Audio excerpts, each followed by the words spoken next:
मन का डर समाप्त करना चाहिए। आपका जीवन आपका ही जीवन है, उसे आपको जीना होगा। आप सही हो तब आपकी बुराई होना, इसका अर्थ है कि आप आगे बढ़ गए हैं, आप शक्तिशाली हैं। कितना भी गलत बोलता हो, आपने प्रभावित नहीं होना है। आज का प्रश्न है नकारात्मक विचारों को लेके कि किस प्रकार ऐसे समझें कि कैसे हम अपने जीवन की रक्षा करें नकारात्मक विचारों से, नकारात्मक व्यक्तियों से या नकारात्मक परिस्थिति से। जब सब कुछ नेगेटिव है तो ऐसी स्थिति में आप अपनी रक्षा कैसे करें और जीवन में आगे कैसे बढ़ें। अब इसमें आपने स्थिति समझनी है कि मानो आप अकेले हैं, कोई भी आपके साथ नहीं है, पर बाहर के जो समाज है या बाहर के जो व्यक्ति हैं उनसे आप परेशान हैं, उनकी जो बातें हैं या वो आपके बारे में कुछ इस प्रकार से व्यवहार करते हैं जो आपको नकारात्मक लगता है, तो वो एक स्थिति हो जाती है। दूसरी होती है आपका स्वयं का घर, खुद का घर। वहीं पर यदि कोई घर के बीच का आदमी या घर वाले यदि आपके प्रति नकारात्मक हो जाएं, तो उसमें फिर अपनी रक्षा कैसे करें। तो दोनों ही स्थिति को हम समझते हुए आगे बढ़ेंगे। बढ़ने से पहले कहानी सुनते हैं। एक घर में दो बहनें थी, दोनों में आपस में बड़ा प्यार था, साथ रहते, साथ खाते पीते घूमते फिरते, बड़ा अच्छा जीवन चल रहा था। घर वाले भी बड़े खुश थे कि किस प्रकार उनके दोनों बच्चे आगे बढ़ रहे हैं। जैसे जैसे समय बढ़ता गया, दोनों बहनें बड़ी हुई और अब एक कॉलेज में उन्होंने एडमिशन ले लिया, पढ़ाई कर रहे हैं। लेकिन क्या पाया इन्होंने कि घर का जो वातावरण था उससे बिल्कुल विपरीत वातावरण है इनके कॉलेज का। नेगेटिव साथी हैं, इनके बारे में बहुत गलत बातें करते हैं और जिससे ये प्रभावित भी हो रहे थे।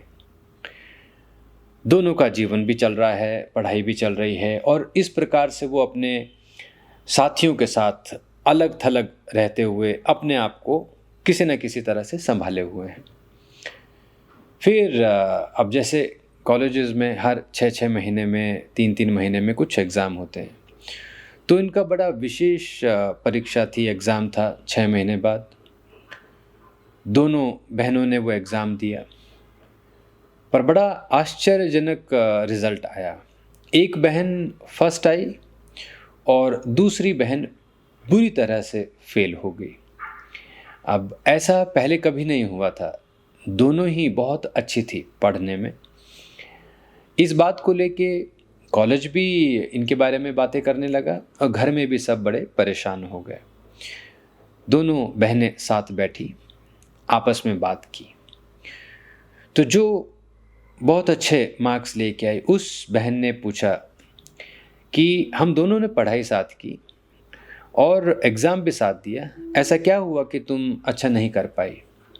तो बहन ने बताया कि हम दोनों बचपन से लेके अब तक एक बड़े अच्छे वातावरण में रहे, लेकिन जब मैं कॉलेज आई मुझे इस तरह के एटमॉस्फेयर की या इस प्रकार के व्यवहार की आदत नहीं थी और ये सब चीज़ें मैं तुम्हें बता नहीं पाई। हम पढ़े अवश्य साथ में और एग्ज़ाम भी हमने साथ दिया, पर मैं दिन रात परेशान रहती हूँ। मेरा मन करता है कि अब मैं कॉलेज ना आऊँ और कहीं दूर भाग जाऊँ।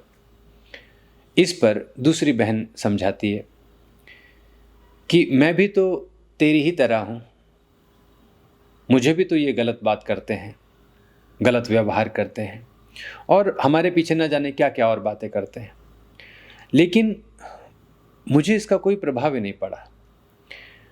तुम इस बात को क्यों नहीं समझती। तो बहन इसका रहस्य जानना चाहती है कि दोनों के साथ एक ही घटना हुई, लेकिन उसने अपने आप को कैसे बचाया और आगे कैसे बढ़ी।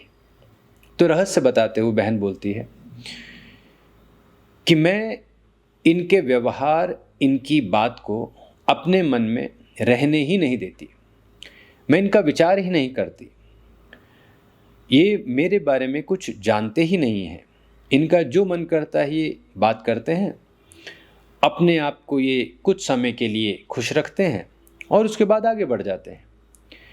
इनके मनोरंजन के लिए मैं अपना जीवन क्यों बर्बाद करूं, ऐसा मैं सोचती हूं। और ये जो भी हमारे बारे में कहते या बोलते, जो भी इनका व्यवहार रहा, मैं उसे कभी अपने मन में आने ही नहीं दिया।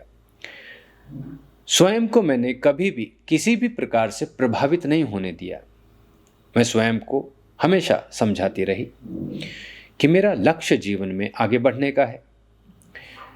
बहुत मेहनत से हमारे माँ पिता ने हमें कॉलेज भेजा है और मुझे यहाँ पे बहुत अच्छा करना होगा, ऐसा मैं मन में सोचती रही।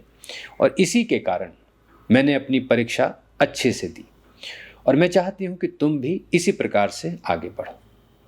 हुआ क्या, अगले 6 महीने दोनों बहनों ने जो ये बात की थी इसको पूरी तरह याद रखा और फिर से परीक्षा दी। और इस बार की परीक्षा में दोनों की दोनों बहनें बड़े अच्छे रिजल्ट्स के साथ पास हो गई। अब चलते हैं प्रश्न की तरफ। तो आपने इस कहानी में देख ही लिया होगा कि बहुत बड़ा रहस्य नहीं है, ऐसा नहीं है कोई बहुत सीक्रेट है जो आपको मालूम नहीं। जब कोई आपके बारे में गलत बात करता है, आप मान के चलें कि वह व्यक्ति कमजोर है। बड़ा व्यक्ति कभी किसी की बुराई नहीं करेगा। और इसमें भी विशेषता जब आप सही हो तब आपकी बुराई होना, इसका अर्थ है कि आप आगे बढ़ गए हैं, आप शक्तिशाली हैं। अपनी बुराई को आप अपने मन में लेके रखेंगे तो इससे भार पैदा होगा। शरीर का अपना एक भार है, मन का अपना एक भार है, और दोनों यदि अपनी क्षमता से आगे चले जाएं तो फिर आपको ये दबाएंगे। जैसे वेट लॉस आप समझते होंगे कि ज़्यादा वेट हो जाएगा तो आपके शरीर को नुकसान होगा। ऐसे ही मन के ऊपर यदि आप ज़्यादा भार डाल देंगे तो मन का नुकसान होगा, आपकी मेंटल जो स्ट्रेंथ है, पावर है, वो कम हो जाएगी। आपने स्वयं को बहुत अच्छी तरह से समझाना है कि स्थिति कैसी भी हो, कोई आपके बारे में कुछ भी बात करता हो, कितना भी गलत बोलता हो, आपने प्रभावित नहीं होना है।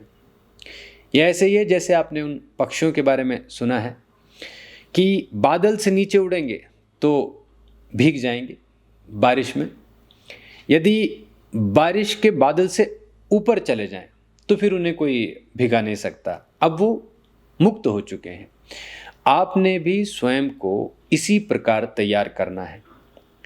दूसरों की बातों को आप कभी भी गंभीर ना लें, उसमें भी तब जब आप सही हों और वो आपके बारे में गलत बात करते हो।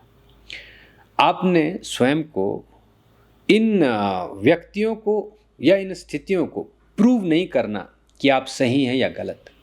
आप अपने मन में स्वयं से बात करें और इस बात को समझें कि आपका जीवन आपका ही जीवन है, उसे आपको जीना होगा। तो अच्छा होगा तो आप ही उसके जिम्मेदार हैं, बुरा होगा तो भी आप ही जिम्मेदार हैं। बहुत ध्यान रखें अपने मन का। उसमें यदि आप इन गलत बातों का कूड़ा रख लेंगे तो आपको बहुत परेशानी होगी। लेकिन यदि आप सही समय पर इस बात को समझ गए और मन को साफ रखा, इन सब चीज़ों को अपने अंदर आने नहीं दिया, तो आपको कभी भी नकारात्मक विचार परेशान नहीं करेंगे। कोई चीज़ आपको तभी परेशान कर सकती है जब आप उसे शक्ति दे रहे हो। यदि आप उसकी तरफ अपना ध्यान नहीं देंगे तो आपको कुछ नहीं होगा। आपका आत्मविश्वास, आपका मनोबल आपकी रक्षा करेगा। डर तभी लगता है जब आप डरते हैं। जब आप डरेंगे नहीं तो आपके समक्ष चाहे शेर हो या राक्षस हो, आपको उससे कोई अंतर नहीं पड़ेगा। तो मन का डर समाप्त करना चाहिए। मन का डर समाप्त होगा जब आप नकारात्मक शक्तियों को मन में नहीं आने देंगे। वो धीरे धीरे आपको तोड़ती हैं। तो आपने टूटना नहीं है, आपने स्वयं का निर्माण करना है, आगे बढ़ना है। हर दिन एक युद्ध की तरह होता है। उसे जितना आप शांति से, सरलता से समझें, आप विजय हो जाएंगे। आज के लिए इतना ही। आपके और प्रश्नों के साथ फिर मिलेंगे। आप सब अपना ध्यान रखें। नमो हिमालय।